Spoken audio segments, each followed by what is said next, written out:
이사야서 43장입니다. 이사야서 43장.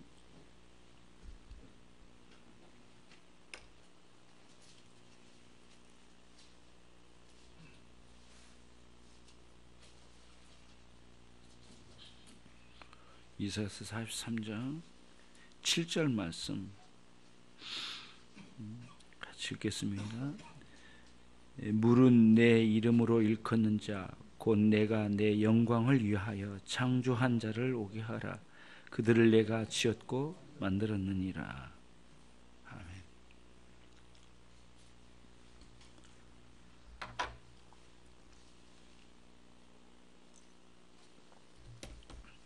이거 제가 주보를 못 가지고 왔는데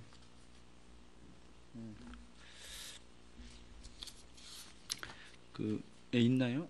네.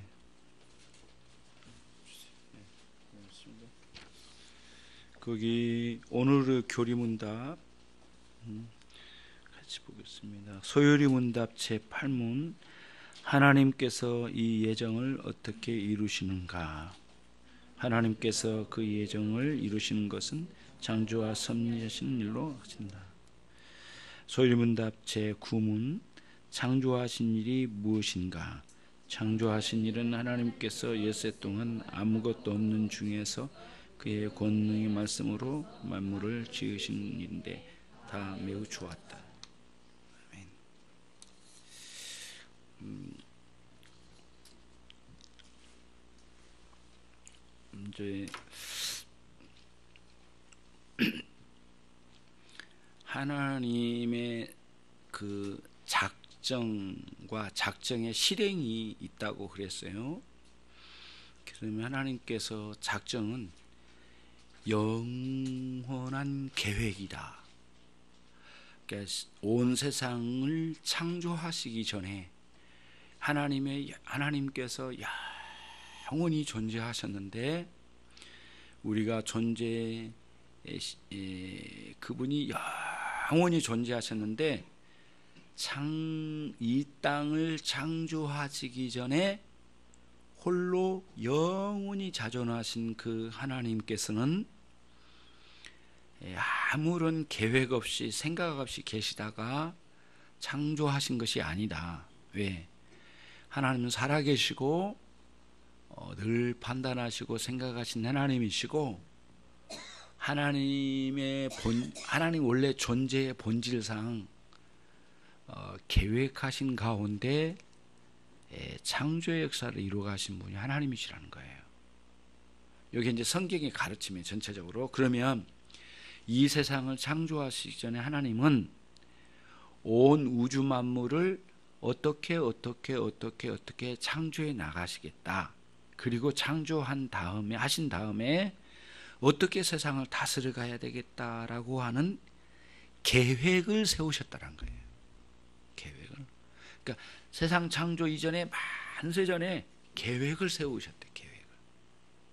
그래서 우리도 하나님의 형상을 입은 사람들도 무엇인가를 일을 할 때에는 정상적으로 할 때에는 항상 준비하고 계획하고 질서를 짜고 어떻게 이루어질 것을 예측하고 해서 이렇게 준비를 하지 않습니까? 무슨 일을 할 때, 정상적으로 할 때.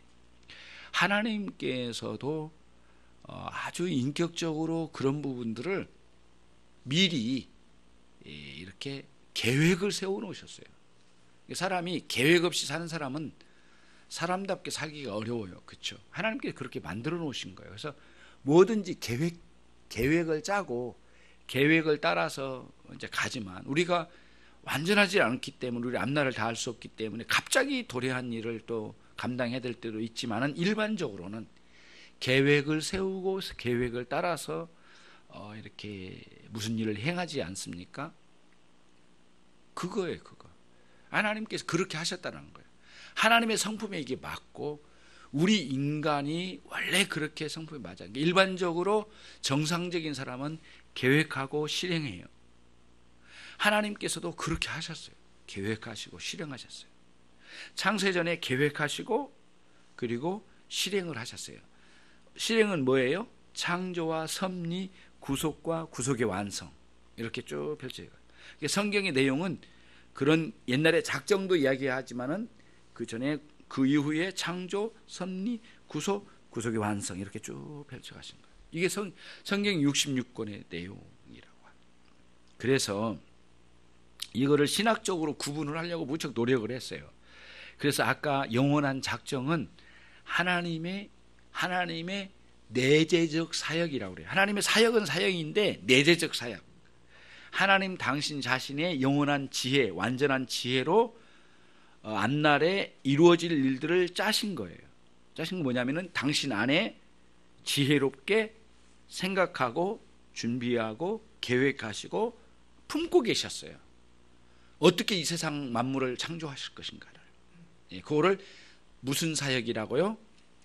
내면에서 일어난 내재적 사역이라는 거예요. 여러분도 만약에 무슨 일을 계획을 하실 때는 내재적 사역을 잘 이루어야 돼.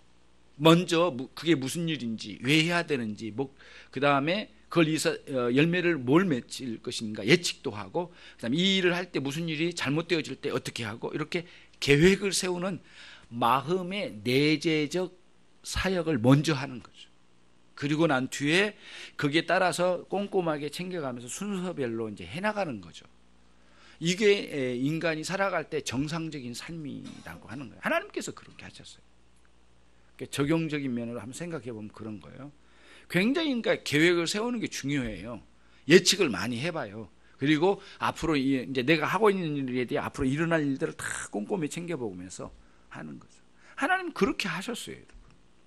굉장히 놀라워요. 그래서 내재적 사역 또는 인격적 사역, 그렇게 해요. 내재적 안에 당신 자신이 인격적 사역이란 뭐냐면 당신 스스로 생각하고 판단하고 꿈꾸고 계획하신 것은 인격체만 할 수 있으니까. 짐승이나 이런 것들은 무슨 계획을 세워서 뛰어다닙니까? 절대. 강아지가 뛰었는데 오늘 어디로 뛰어다녀야 되겠다 계획합니까? 그런 거 없을 것 같아. 그렇잖아요. 오늘 내가 손님 오면 물어버려야지, 이럴 계획을 세우겠습니까? 강아지가 그런 일은 없을 거란 말이에요. 계획 없이 막 다니는데 그때 상황에 따라 물거나 그렇게 하겠죠. 그러니까 물어가지고 우리 주인님을 당황케 만들어야지 그런 일은 없을 거예요. 그러듯이 이 짐승이나 이런 건 인격체가 아니기 때문에 계획이나 이런 걸 세워서 가는 것은 아니에요. 모든 만물이 그렇잖아요. 그러니까 사람 인격체만, 그렇죠? 하나님이 그래서 인격적 사역, 내재적으로 인격적 사역을 하나님의 영원한 계획을 세우셨다, 그렇게 이야기하죠. 그럼 이제 신학적으로 이렇게 정리를 해나가고, 그 다음에 이제 그 내재적 사역이 끝나시고 하나님께서 실제로 계획하신 것을 실행으로 옮겨야 되잖아요. 실행적 사역이라고 그래요. 실행적 사역.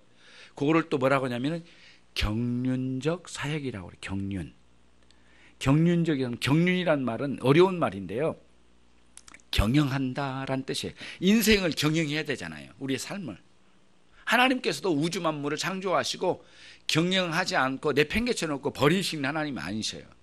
당신이 창조하신 것은 반드시 당신의 뜻에 따라 목적에 따라서 경영해 나가신 거예요. 그런데 이 경영을 망치려고 하는 세력들이 있어. 아까 오전의 말씀처럼 카이니즘, 거기에 빠져있는 그런 인생들은 자꾸 하나님의 하나님의 그런 계획에 따라서 실행하여서 경륜적으로 경영해 나가시는 하나님의 경영을 망가뜨리려고 그래. 이 마귀의 세력들은, 어둠의 세력들은 끊임없이 그 짓을 하는 거예요. 지금도 하나님 하시려고 하는 그 자리를 망가뜨려 놓고 지네들 이름을 세우려고 그래.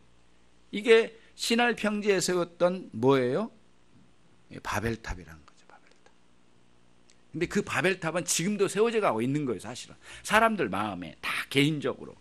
근데 그게 무너지고 주님 앞에 와야 되는데, 안 무너지고 주님 앞에 올 때는 신앙생활이 잘 안 이루어져요. 왜냐하면 자기가 세운 바가 있는데요, 허물지 않았는데요. 그래서 종교생활이라는 허울을 뒤집어 쓰고 자기 바벨탑을 쌓고 있는 사람이 있어요.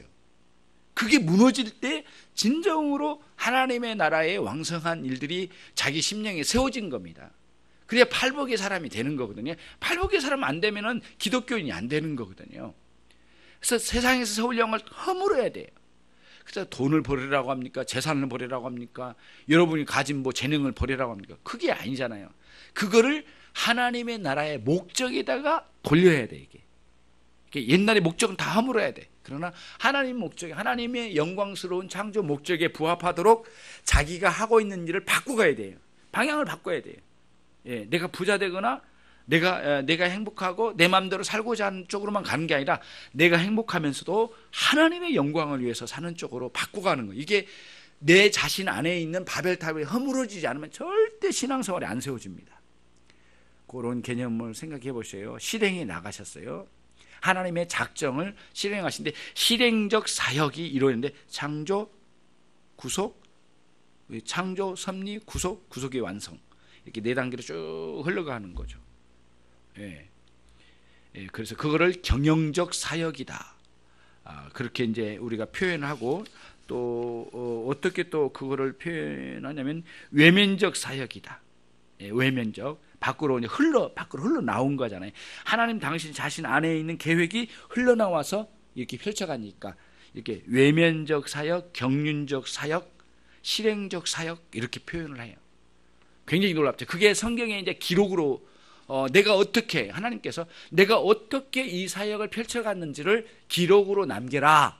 성령께서 특히 감동시켜서 선지자들이나 사도들에게 하여금 기록으로 남기게 하신 거예요. 그게 성경이에요. 우리는 그 진리를 따라서 거꾸로 이제 시간은 흘렀고 이 시대에 주신 말씀을 따라서 거꾸로 가는 거예요. 그래서 하나님이 어떻게 실행적 사역과 그 전에 내면적 사역 그걸 어떻게 이루으셨는지를 이제 우리가 배워가면서 이거였구나 하나님 이거였군요. 그러면서 이제 우리가 믿음을 가지고 그 이해를 하는 거예요. 그러면서 하나님이 원래 가지고 있는 뜻이 무엇인지를 찾아가는 거예요. 그래서 깜짝 놀라면서 감동을 받고 우리가 그 말씀을 따라 차근차근 살아가는 거죠. 이렇게. 그거를 오늘 우리가 공부하려고 하는 겁니다, 여러분. 예. 그래서 이제 오늘 몇 문이에요. 소유일이면 다 8문과 9문이라고 하는 것을 묶어서 생각을 해요. 그래서 하나님께서 그 예정을 어떻게 이루셨는가라고 할 때 예정이라고 되어 있는데 다른 데는 작정이라고 되어 있고요.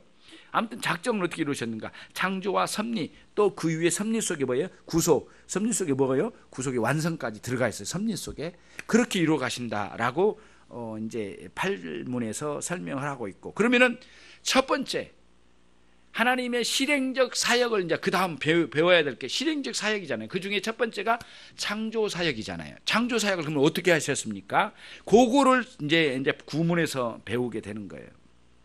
예. 배우게 되는 거예요. 그러면은 이제 우리가 이제 볼 때 첫 번째 보면은 구문을 여러분 보시면은 뭐라고 나왔냐면은요. 창조하신 일은 하나님께 몇 일 동안요? 예, 엿새 동안 6일 동안 창조하셨대요. 물론 여기에는 여러 가지 이제 신학적 학설이 있습니다. 그 하루를 지금 우리가 경험하고 있는 24시간으로 정해서 봐야 될 것인가? 이게 전통적으로 가지고 있는 뭐랄까 학설이고요. 또 하루를 몇 년으로 봐야 될까? 몇십 년, 몇만 년으로 봐야 되는가? 그러면 이제 오늘날 과학계에서 이 지구가 몇십만 년 지났지 않았는가 막 이렇게 추론을 해 나가잖아요. 그런 것처럼 하나님의 이 6일을 하루라는 단위를 24시간으로만 정해야 될 것인가? 아니면 몇만 년으로 정해야 될 것인가? 그건 사실상은 성경이 말하지 않기 때문에 정확히 설명하기란 어려운 문이 많이 있어요. 그러나 전통적으로 여기에 구도 속에 하나님께서 24시간 만에 못 이룰 일도 없는 거고 또 몇십만 년 만에 하루를 잡는다고 하더라도 하나님이 하신 일이랑 사실 자체는 굉장히 명백하고 하나님이 어떻게 해서 하루라는 단위로 말씀하셨는가라고 우리가 그걸 어떻게 하는지는까지는 솔직히 말해서 지금은 정확하게 다 말하기는 어렵지만 전통적인 방식으로는 하루를 24시간으로 보고 일단 이해를 하고 이 본문을 이해를 해야 되겠어요. 엿새 동안이래, 엿새 동안. 근데 우리는 하루가 24시간이냐 몇만 년이냐 몇 년이냐 뭐 이렇게 말한 학설적인 것으로 접근해 보기보다는 우선 본문의 성경 말씀 안에 구조적인 면을 보는 게 중요해요. 그래서 왜냐하면은 어떤 말씀을 전해도 구조적으로 갖춘 거에 따라서 강조점이 달라지거든요. 예? 강조점이 달라져요. 그렇죠? 그러면 구조를 한번 보도록 하겠습니다. 자, 창세기 1장을 한번 보세요.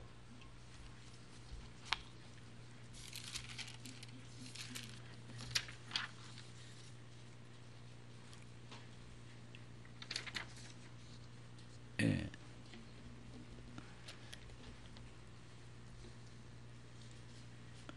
자, 창세기 1장 이제 6일 동안 무슨 일을 무엇을 창조하셨는가 보면은 1장 3절에는 3절부터 5절까지가 첫날입니다.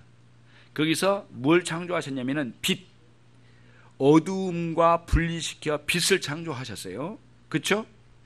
빛을 창조했어요. 그 다음에 낮과 밤을 갈라놓으셨어요. 빛과 낮과 밤, 낮과 밤과 빛과 어둠을 이렇게 구분시켜 놓으시는 빛을 창조하셨어요. 자, 그러면은 이제 잘 생각해야 됩니다. 빛을 창조하셨는데 첫날과 이튿날과 3일째는 창조의 세계의 배경을 만드신 거예요. 배경. 이해하신가요? 예. 내가 끌게요. 저거 고쳐야 되겠는데, 아무튼 첫째, 둘째, 셋째 날은 온 우주 만물의 배경을 창조하신 거예요. 배경을. 그러면은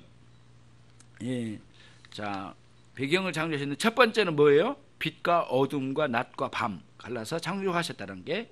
그러면 그 배경에 이제 4일, 5일, 6일째는 그 배경에 해당되는 뭐예요? 내용물.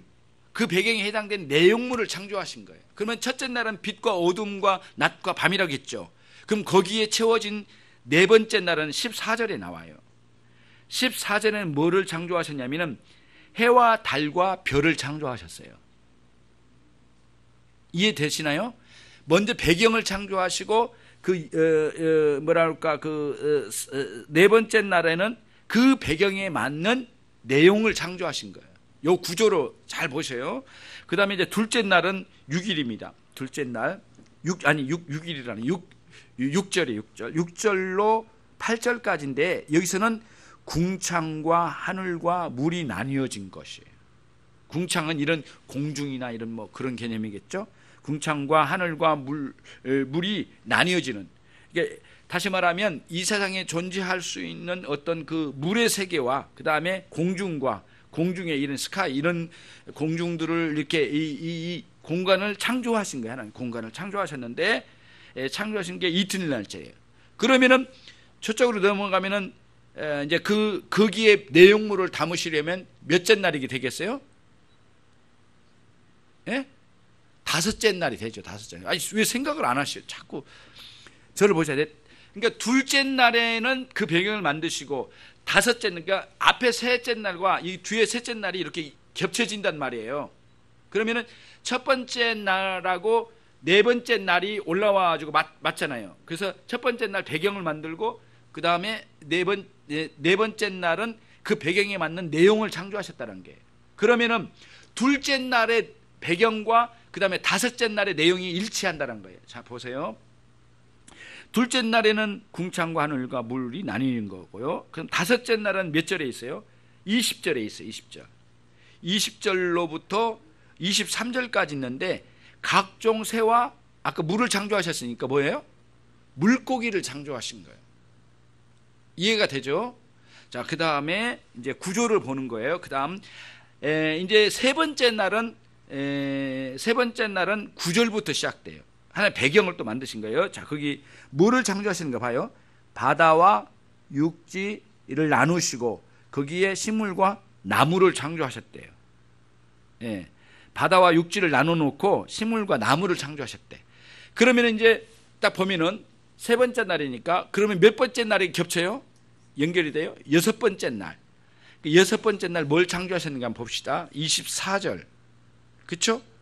24절부터 쭉 내려가 31절까지 쭉 내려가요. 근데 거기 뭘 창조하셨냐면은 기본적으로 가축, 기어다니는 것, 짐승들, 결정적으로 인간을 창조하셨어요. 그러면 이제 여기 다시 말씀드릴게요. 자, 여기 보세요. 1절과 첫날과 둘째 날과 셋째 날은 어떤 존재가 존재하도록 배경을 창조하시고 넷째, 다섯째, 여섯째 날을 뭐예요? 그 배경에 맞는 걸맞는 뭐예요? 내용물을 창조하셨다는 거예요. 무슨 의미인지 알겠죠?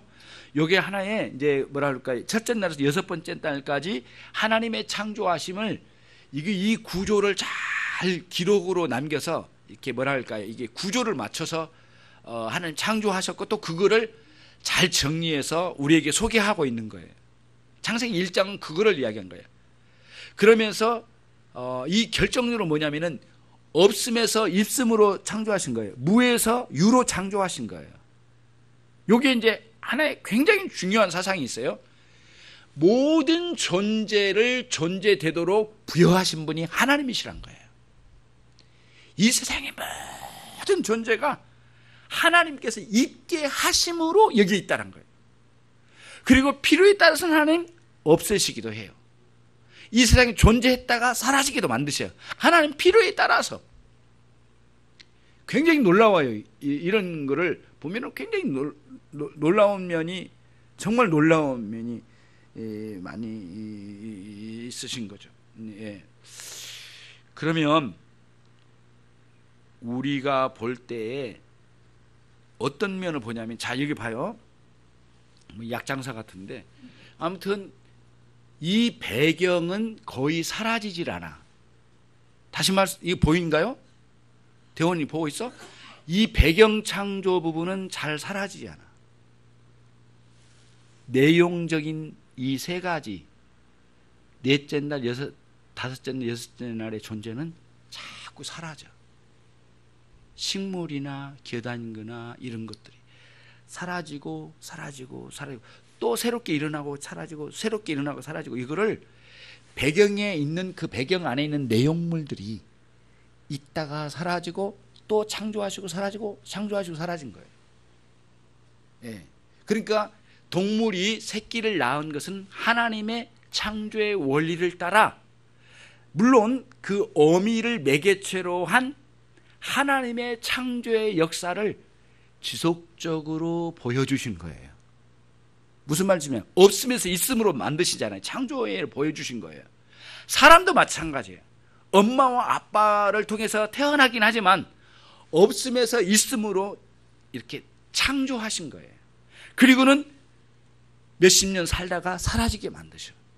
그리고 또 창조의 역사를 이루어 가셔. 근데 이 기간을 끝나지 않고 계속 그 일을 이루어 가셔. 그러니까 하나님의 창조 역사가 계속적으로 일어나고 있는 거예요. 그런 면이. 무슨 의미인지 알겠죠? 그러면은 창조의 세계 보면 첫째, 둘째, 셋째 날에 창조했던 세계는 그대로 머물러 있는 것 같은데, 그러나 이런 것들도 변천에 가긴 하지만 이거는 그대로 있는 것 같아. 거의. 여러분 설악산에 돌이 없어지고 그랬습니까? 어디론가 있겠지. 다 그런데 그대로 있어. 태양이 떨어졌습니까? 뭐가 없어져 버렸습니까? 달이 없어져 버렸습니까? 처음 창조시 때부터 그대로 있어. 그러나 거기에 내용물로 존재하는 존재들은 사라지고 또 태어나게 하고 또 자라나게 하고 또 싹이 나게 하고, 이렇게 해서 계속 존재하고 사라지고 존재하고 사라지고 존재하고 사라지고 하는 그런 놀라운 역사를 주셨어요. 그래서 만물이 주께로부터 오고 주로 말미암아 몇십 년 살다가 주께로 돌아가는 놀라운 역사를 로마서에서 사도 바울이 그거를 진술을 했어요. 그렇죠? 로마서 11장 36절에 요 그림이에요. 이 안에 있는 내용물이 있다가 사라지고 있다 사라지고 있다 사라지고 계속 그런 작용을 여러분들이 보는 거예요. 그래서 하나님은 없음에서 있음으로 만드신 하나님, 그 중에 나예요. 없음에서 있음으로 나를 만들어 주셨잖아요. 예. 옛날에 이 이야기를 하니까 좀 황당한 질문을 받았어요. 우리 딸에게.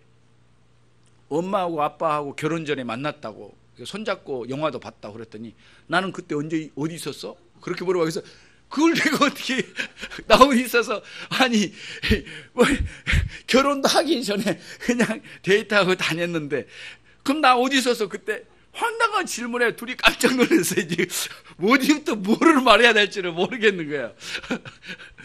그 할 말이 있어야지. 그 할 말을 잃고 이제 나 어디 있었어? 이거 아주 굉장히 철학적인 질문이야, 나 이거. 할 말을 잃고. 아주, 그래서, 야, 이거 참 곤란하네. 이거 곤란하면서 어떻게 말을 못하겠어, 이제. 내가 어떻게 알아? 너 90 몇 년에 낳았는데 우리가 어떻게 알아? 뭐 이제 이런 식의. 아무튼 그렇게 없음에서 있음으로 나를 만드셨어요. 이거를 가만히 깊이 생각하면 굉장히 놀라워요. 예. 그래서 아우구스티누스는 이 시간이라는 개념을 숫자나 사건의 나열로 된 역사의 개념으로 인식했던 모든 개념을 깼어요. 깨고 뭐라고 한 줄 아세요? 모든 시간의 개념을 존재로 봐야 된다. 존재. 시간 세계 안에 갇혀있는 모든 것들은 존재함이 아니다. 진정한 존재는 영원히 존재하는 존재만 존재라고 말해야 된다. 그래서 시간의 개념을 영혼의 관점에서 존재와 비존재로 설명을 딱 깨뜨려 본 거예요. 이게 엄청난 충격으로 다가왔대요. 철학자들에게는. 그렇게 생각해 본 사람이 없는 거예요. 근데 성경에서 그걸 깨달은 거예요. 하나님의 창조하심과 있음과 없음에서 막 이렇게. 이런 관점을 본 거예요. 그래서 굉장히 우리가 중요한 건 뭐냐면, 여러분, 왜 우리가 하나님을 떠나서는 외롭고 힘듭니까? 내가 사라지고 있기 때문에. 그러나 그나마 위로가 되고 용기가 되는 건 뭐예요? 내가 하나님 붙들었기 때문에. 하나님을 붙들지 못하면 우리 영혼은 지가 지속해서 사라지고 있는 것을 모를까요? 안다란 거예요, 스스로. 내 영혼이. 그렇기 때문에 뭔가 영혼이 존재하고 싶은 갈망에 괴롭고 외롭고 힘든 거예요. 그러나 영원하신 하나님을 딱 붙잡는 사람만이 진정으로 위로가 된다는 거예요. 그리고 쉼이 온대요. 영혼의 쉼이 처음 온대요. 그래서 예수님 말씀하니, 수고하고 무거운 짐진 자들 다 내게로 오라. 내가 너희를 쉬게 하리라. 그 쉼, 영원한 안식이 처음 시작된대요.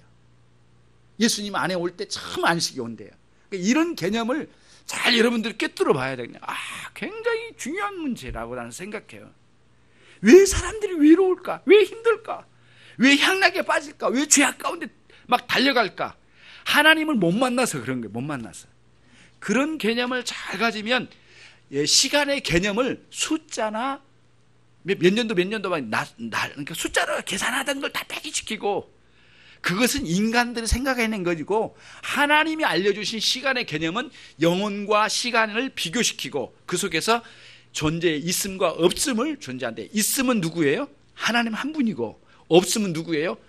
만물이 다 없음이란 거예요. 예. 그리고 없음에서 있음으로 가려면 하나님을 붙든 자만이 진정으로 쉼을 얻고 영원한 행복을 누리게 된다는 거예요. 이 관점을 굉장히 중요하게 생각해야 돼요. 그러니까 아무리 붙들려고 해도 외로워, 힘들어요. 아무리 뭐를 취해도 만족을 못 누려야 돼요, 영혼이. 왜? 이것도 사라지고 나도 사라지니까. 그런데 이것 대신 뭐예요? 만물 대신, 이 세상 물질 대신 뭐예요? 이 세상의 것 대신 하나님을 붙드는 거예요.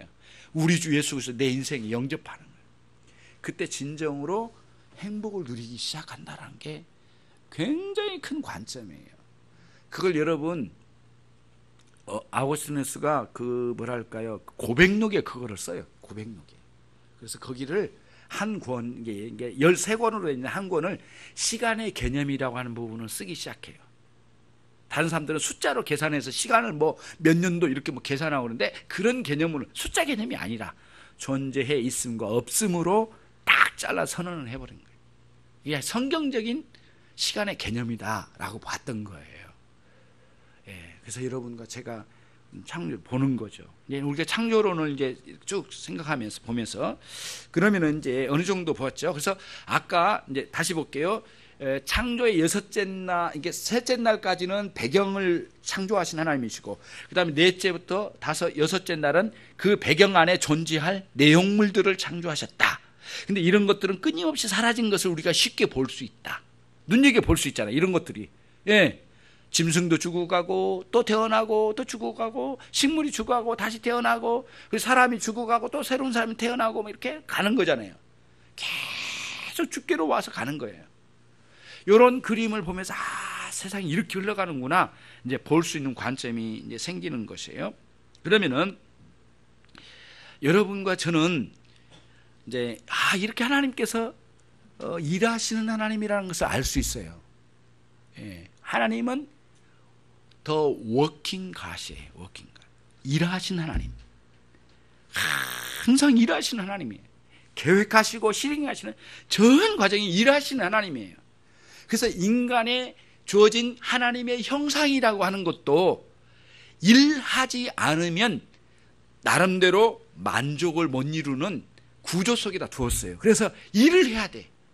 놀고 먹는 사람들이 죄가 많아. 그러니까 거기서 계속 뭔가를 해야 돼. 놀고 먹는 아무것도 일을 안 한다는 게 아니라 내가 맡겨진 공부나 각종 여러분들이 맡겨진 가정에서 일이나 내가 뭔가를 하면서 계획대로 성취를 이루는 성취감이 우리 안에 있어야 돼. 그때의 만족감이 이루어지게끔 구조를 만들어 놓았어요. 일하시는 하나님이에요. 그래서 예수님도 말씀하셨어요. 아버지가 일하시니 나도 일하니라 이렇게 말씀하신 거예요. 그러면 무슨 말씀이에요? 그러면 너희도 일하거라 그 뜻이에요. 근데 일을 헛된 일, 하여튼 카인즘에 묶여져 있는 가인의 그 사상에 묶여져 있는 일함이 아니라 하나님의 나라의 일꾼으로서 일하는 거죠. 그럴 때 보람이 굉장히 크고요, 놀라워요. 행복을 누리는 거예요. 거기서 이제 그런 구조로 우리 인간이 되어 있어요. 그래서 일반적인 은혜에서도 일하지 않는 사람들은 위험성이 참 많아. 제대로 구체적으로 제대로 일하는 사람이 돼야 돼요. 예, 그렇잖아요. 그래서 일하는 사람들은 성실한 사람은 나름대로 보람을 느끼면서 살도록 그런 구조 속에 나눴기 때문에 그래요. 그러면은 여기에 나온 대로요. 뭐라고 했냐면은요. 그 창조하신 일은 엿새 동안 그 말씀드렸고, 그 다음에 뭐라고 하냐면 아무것도 없는 중에서 무에서 유로 창조하셨다고 말씀드렸고, 그 권능의 말씀으로 만물을 지으신 일인데, 그죠? 권능의 말씀. 능력 없는 말씀이에요? 무능한 말씀이에요? 아니, 권능의 말씀. 그래서 우리는 이거를 두 가지로 잘 여러분 조리 있게 정리를 한번 하고 이렇게 정리해야 되겠습니다. 첫 번째는 뭐냐면 말씀으로 창조하신다는 것은 이렇게 있으라고 명령하신데 그 만물이 있게 되신 거예요. 그런 관점이 하나가 있고요. 또 하나가 뭐냐면은 말씀은 예수 그리스도시에요. 그래서 요한복음 1장 1절에 로고스 말씀이 만세전에 하나님 아버지와 함께 하셨다. 하나님과 함께 하셨다. 그 말씀이. 근데 그 로고스 말씀은 누구시라고요? 예수 그리스도시에요. 그래서 에베소서 1장에도 나온 내용이 뭐냐면은 예수 그리스도는 하나님 아버지와 함께 온 우주 만물을 창조하셨다. 이런 구분이 나와요. 그래서 하나님 아버지께서 계획하신 일들을 예수 그리스도를 통하여 이 세상에 말씀으로 창조하신 역사를 이루셨다는 거예요. 그래서 하나님은 말씀으로 창조하셨다는 사상이 성경에 나와 있고, 또 예수님은 말씀 자체이시고, 그 다음에 능력을 실행하시는 분이 예수님이시다. 이게 하나의 큰 사상이고, 세 번째는 뭐냐면 성령님은 어떤 분인가? 말씀의 그 효력을 발생시키시는 능력의 하나님이시다. 성령님은. 예.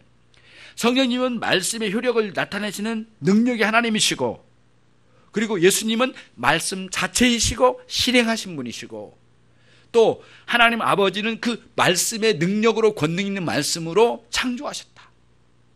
그래서 삼일체 하나님께서 이거를 온 우주 만물을 창조하셨다는 사실을 보여준 거예요. 그런데 문제는 뭐냐? 창조하신 이 세계가 왜 이렇게 더럽냐? 왜 이렇게 죄가 많으냐? 이렇게 의문점이 들어요. 그러나 원래 창조하실 때에는 선하게 창조하셨어요. 그 뭐냐면 여러 곳에 나와요. 1장에서 다 나와요. 1장의 이 사상이잖아요. 이게 모든 창조 내용이 1장의 사상에 아주 꽉 차 있어요. 뭐라고 나와 있느냐면은 하나님 보시기에 좋았더라. 이게 6번 나와요. 6번 나오는데 1장 창세기 1장 4절, 10절, 12절, 그다음에 18절, 16절인가요? 21절, 25절 이렇게 6번이 나오는데 하나님 보시기에 좋았더라라고 했어요. 그 좋았더라라는 게 뭐냐면 선하더라, 질서롭다, 조화를 이루었다, 아름답도다 이런 표현이에요. 완전한 아름다움이에요. 그런 아름다움의 상황이 됐더라. 그러니까 하나님 뜻대로 계획대로 작정한 대로 계획대로 만들어졌더라라고 하는 평가예요. 하나님께서 그렇게 말씀하셨어요. 6번에 걸쳐서. 근데 그 말씀이 토부예요. 토부는 선하도다. 그래서 하나님의 선하심과 의로움은 옳음과 선하심이 연결되어 있어요. 예. 우리는 선하게 창조되어서 옳음으로 향하여 나가야 돼. 그래서 모든 존재는 지금은 삐뚤어진 게 많고 막 뭐랄까 악한 세력이 막 망가뜨리고 그러지만은 반드시 온 우주 만물을 선한 방향으로 하나님 종결지어 결론을 내릴 거예요. 언젠가는 요 구조 속에 이제 우리가 있어요. 그렇죠? 그래서 이 선하도다 좋다 할 때 처음의 상태는 선한 상태로 창조하셨다. 질서와 조화의 아름다움이 꽉 채워진 상태로 존재하게 되었다라고 이렇게 우리가 이제 생각할 수가 있는 거예요. 자, 이제 그러면은 하나님이 악을 창조하신 건 아니잖아요. 그렇죠? 선을 창조하시지 악을 창조하신 건 아니다라고 하는 것을 이제 알 수가 있어요. 자, 그러면은 이제 그다음 창조의 목적이 뭐냐? 그럼 왜 창조하셨는가라고 할 때 아까 이사야서 43장 7절 읽었죠. 그 중에 뭐라면 내가 나의 영광을 위하여 지은 그리고 짓고 창조하여 만들어 놓으셨던 그들을 불러내신 장면이 나와요. 아까 나오잖아요. 한번 이사야서 다시 한번 찾아보죠. 이사야서 43장 7절입니다. 다시 한번 아까 읽었던 내용이지만 다시 한번 읽겠습니다. 시작. 물은 내 이름으로 일컫는 자 곧 내가 내 영광을 위하여 창조한 자를 오게 하라. 그들을 내가 지었고 만들었느니라. 그렇죠? 당신의 영광을 위해서 지었대. 그러니까 하나님의 창조의 목적은 뭐예요? 하나님의 영광이 되는 것이에요. 하나님의 영광. 그리고 그 하나님의 영광은 누구에게로 돌아가요? 우리에게 돌아가요? 하나님께로 돌아가요. 그렇기 때문에 최종적인 목적지는 하나님 당신 자신이 되시는 거예요. 창조의 목적이. 무슨 말씀인지 알겠죠? 그래서 그런 사상을 가지고 바울 사도가 적은 게 뭐라고요? 아까 로마서 11장 36절에 모든 만물이 주께로부터 오고 주님으로부터 말미암아 존재하고 어디로 돌아간다고? 다시 주께 하나님께로 삼일체 하나님으로 돌아간다는 거예요. 삼일체 하나님의 창조로 왔고 삼일체 하나님의 역사로 존재하고 삼일체 하나님으로 돌아간다는 거예요. 영광으로. 요게 이제 핵심을 이루는 것이에요. 여기까지 이해가 됐죠? 마지막 한 가지만 이제 정리해 보겠습니다. 좋았더라까지 다 끝났어요. 그러면 이제 문제는 관심사가 하나 있어요. 인간, 사람이란 존재라고 하는 거예요. 그러면 이제 창세기 아까 1장으로 보시면 26절 한번 같이 읽어보겠습니다. 인간 창조를 한번 관심 있게 보자. 우리는 관심이 굉장히 인간에 대한 관심이 많거든요. 그렇잖아요. 좀 생각을 해볼 필요가 있고 우리 자신을 생각해야 되니까 26절 같이 읽습니다. 시작. 하나님이 가라사대 우리의 형상을 따라 우리의 모양대로 우리가 사람을 만들고 그로 바다의 고기와 공중의 새와 육축과 온 땅과 땅에 기는 모든 것을 다스리게 하자 하시고. 그렇죠? 자, 그러면은 하나님께서 말씀하셔요. 우리의 형상. 근데 우리는 누굴까요? 삼위일체 하나님, 성부, 성자, 성령 하나님의 삼위일체적 복수라고 지칭해요. 신학적으로 우리라는 복수가. 그러면 하나님의 삼위일체 하나님의 형상이에요. 그러니까 우리는 여기서 아버지 하나님, 예수님을 보면서 삼위일체 하나님을 생각할 수 있고 성부 하나님을 생각하면서 삼위일체 하나님을 생각할 수 있고 성령 하나님을 생각하면서 삼위일체 하나님을 생각해요. 그러면 이제 그런 구도로 생각하되 이 형상은 삼위일체 하나님의 닮은 존재로. 근데 외향적으로 닮음이 아니에요. 이렇게 하나님이 우리 인간의 모양처럼 산신령처럼 존재하신 하나님이 아니시란 거예요. 그래서 아우구스티누스가 거기 고백한 내용이 있어요. 내가 제대로 하나님을 깨닫지 못할 때, 철학적으로 깊이 생각하지 못한 우둔한 생각 속에 있을 때 하나님을 사람의 형상으로 생각하였나이다. 이런 고백이 나와요.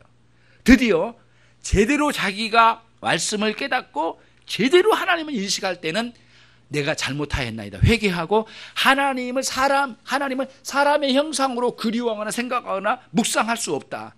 그런 존재가 아니시다. 하나님은 무궁무진한 신분이 우리의 생각의 상상 속에 하나님을 끌어들일 수 없다. 이렇게 땡겨서 가둬놓을 수 없다. 하나님은 상상하고 묵상할 수는 있지만은 하나님의 성품을, 그러나 하나님의 존재 자체를 전체를 우리가 생각으로 끌어들어와서 그분을 그려낼 수 있는 것은 아니란. 왜냐하면 무궁무진 광대하신 분이기 때문에, 끝과 끝을 알 수 없는 영원하신 분이기 때문에 그렇게 할 수 없다라는 거예요 지금. 그러면서 아우구스티누스는 거기에 대해서 굉장한 깨달음을 가지고 하나님 묵상해요. 그걸 회개하거든요. 근데 하나님 우리를 하나님의 형상으로 지으셨대. 그래서 그 하나님의 형상을 이마고 데이, 하나님의 형상이라는 용어로 이제 우리가 쓰인데요. 세 가지로만 구분을 하고 이제 정리를 해봅니다. 하나님의 형상은 무엇이냐라고 할 때, 실체적으로 볼 때는 지식과 의와 거룩함으로 닮았대요. 우리가 하나님을 닮았는데 하나님 지식, 의로움, 거룩함으로 닮았대요. 예, 하나님을 향해 닮은 꼴이 그런 거란 거예요. 지식과 의와 거룩함으로 닮았대요. 그러면은 그 실체적으로, 그러면은 기능적으로 하나님의 형상을 닮은 인간은 기능적으로 뭐를 하라고 그렇게 하는가? 그러면 하나님의 형상을 닮은 사람 존재는 기능적으로 뭐를 하는가? 이 세상의 만물을 다스릴 수 있는 그런 장점, 그런 기능, 뭔가를 다스릴 수 있는 기능을 주셨대요. 그래서 아담에게 이 세상 만물을 다스리라고 명령하셨잖아요. 다스릴 수 있는 기능이 하나님의 형상이 돼요. 마지막 세 번째, 관계적 관점으로 보는 하나님의 이마고 데이, 하나님의 형상이에요. 그 뭡니까? 삼일체 하나님이라고 했죠. 그러면 관계적인 관점으로 보는 거예요. 그 뭐냐면은 성부, 성자, 성령 하나님은 영원토록 연합을 이루었어요. 연합. 그리고 영원토록 위격적 연합이라고 하거든요. 그 다음에 또 하나, 연합을 이루신 사이에 성부, 성자, 성령님 사이에 완전한 위격적 사랑의, 영원한 사랑에 계신 분이에요. 그래서 하나님은 사랑이시다라고 하는 관점을 이해할 때 그냥 아무 생각하지 말고요. 아무렇게나 생각하면 안 되고, 어떻게 되냐? 하나님은 사랑이시다라고 할 때 성부, 성자, 성령님 사이에 완전한 사랑을 이루신 분이다라고 이해하면 딱 맞아요. 우리 인간을 하나님의 형상대로 창조하셨는데 온전한 연합을 이루어 관계적인 사랑을 이루는 존재로 창조하셨대요. 그때 진정한 행복이 있대. 그게 깨지면 불행해지는 거예요. 무슨 말씀인지 알겠죠? 제일 먼저 어디에 연합을 해야 돼? 그리스도와 연합하여 삼일체 하나님과 연합 속으로 들어가는 거예요. 이게 첫 번째고요. 그 다음에 사람과, 그게 훌륭하게 되면 사람들과의 관계의 연합으로 잘 이루어지는 거예요. 가정도 그렇고요. 모든 상황이 그래요. 그래서 이마고데이, 하나님의 형상을 입은 사람이 완전히 회복된 그리스도인, 온전히 회복된 그리스도인들은 관계 형성을 잘해요. 아름답게. 아무렇게나 하지 않아. 하나님 주신 관계를 잘 이루어요, 이 사람들은. 근데 그게 잘 안 이루어진 건 뭐냐면은 하나님과의 관계가 깨어지면 깨어질수록 고통스럽고 사람과 관계를 다 뭉개뜨려요. 아무렇게나. 그래서 기독교인의 참된 신앙을 가진 사람들은 가정의 관계를 잘 이루는 것을 통해서 진짜 신자인지를 확인해 나가는 거예요. 그게 못 이루면 안 되는 거죠. 그게 안 되면 회개해야 되죠. 하나님의 형상의 회복이라고 말해놓고 그게 안 이루어진다 그러면 안 되죠. 그래서 관계적인 측면, 기능적인 측면, 그 다음에 실체적인 측면에서 하나님의 형상에 대한 생각을 갖게 되는 거예요. 그래서 세속적인 사상을 버리고 세상으로부터 도망가려고 하지 말고 오히려 세상 속으로 들어가 그리스도인의 향기를 드러내는 사람이 돼야 돼요. 도피하지 말고, 그리고는 이 세상에 하나님의 청지기로, 하나님의 심부름꾼으로 열심히 살아가라고 우리를 여기에 두신 거예요. 그게 하나님의 창조의 역사예요. 우리까지 생각해봤어요. 인간까지 생각을 해본 거예요. 굉장히 중요한 면을 가지고 이제 생각을 해봤어요. 여러분들이 그런 생각의 깊은 내용을 가지고 일생 동안 주님 섬기면서 그렇게 사시는 그런 여러분이 되셔야 되겠습니다. 기도하겠습니다. 하나님 아버지 감사합니다. 종들을 오후의 시간에 하나님의 작정의 실행, 경륜적 작정을, 사역을 생각해 보았습니다.